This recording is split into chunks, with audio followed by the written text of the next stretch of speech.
This is Living Power with Dan Hurst. So in Joshua, they were facing this whole new ordeal in their lives. They've been wandering around in the desert for 40 years, hadn't really known any kind of settled lifestyle at all. In fact, all of the people who were at the end of the 40-year period had not started it. So, had not started that 40-year period. All of these people that are ending the 40-year period were new. That's all they'd known. Their entire life was just wandering around in the desert, living that desert lifestyle. And so now they're faced with this whole new premise, this whole new idea that they're going to cross this river, move into this land, settle down, and it will be their permanent home. Not that they didn't want it, but can you imagine how intimidating that would be? It would be like you just deciding that you're going to do something completely, radically different from what you have ever done before in your life.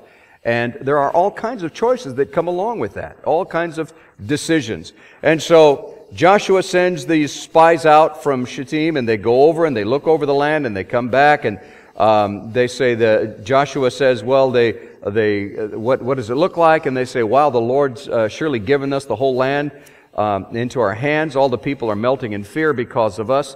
And so in chapter 3, early in the morning, they all go to the river and they get ready to cross the Jordan, and there's some steps that they take to go through with all of that. And then he gets them all together and he does some organizing, and they make their plans for moving and living into this new land that God had given to them. And in this amazing account, and I would encourage you to read this and take notes and then go back and read over it and study it on your own.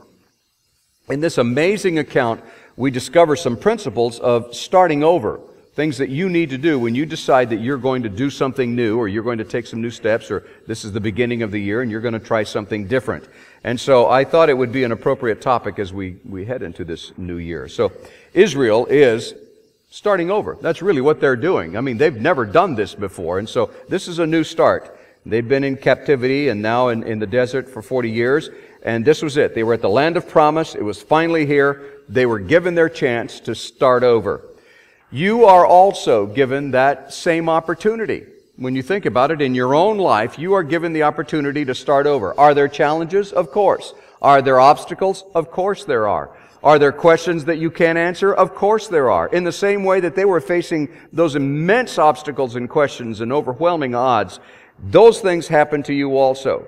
And you have lots of reasons why 2014 is going to be more of the same. More doubts and more fears and lots of questions.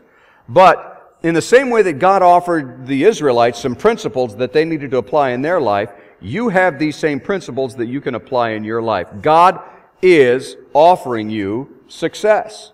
Now, I'm not one of these guys that preaches, that God wants you rich and God wants you, completely 100% just independently wealthy and all of that stuff. I don't believe that. I don't think the Bible teaches that. But He does want you to be successful.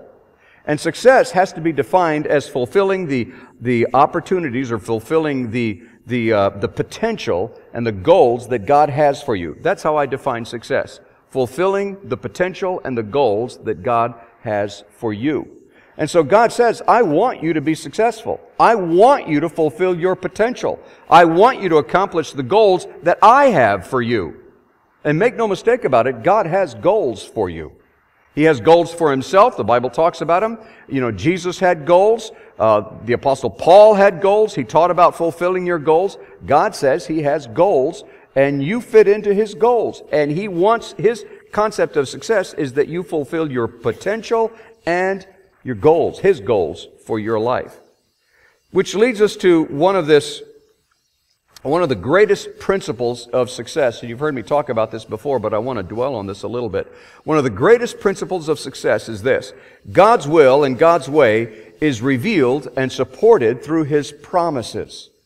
God's will and God's way is revealed and supported through His promises. That's the first step in starting over. Apply the promises of God. Begin applying the promises of God. I'm amazed how many Christians are not focused on the promises of God. I mean, there are over 6,000 promises in the Bible. Now, certainly some of them don't apply to you. Some of them were historic things that God said, I'm going to do this if you'll do this, and people did it, and it was evidence that God was in control. But there were also something very important. Promises are the revelation of God's will. Now, I want you to see in Deuteronomy chapter 27, verse 3.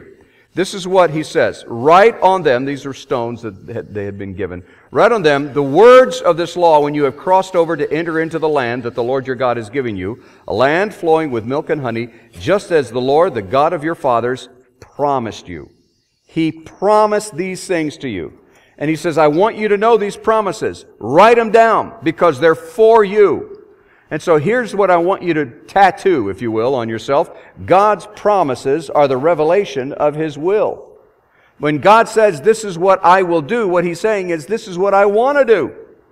When God gives you a promise, it's the revelation of His will. On behalf of Dan Hurst and the Open Class, we want to thank you for watching. We hope it was a blessing.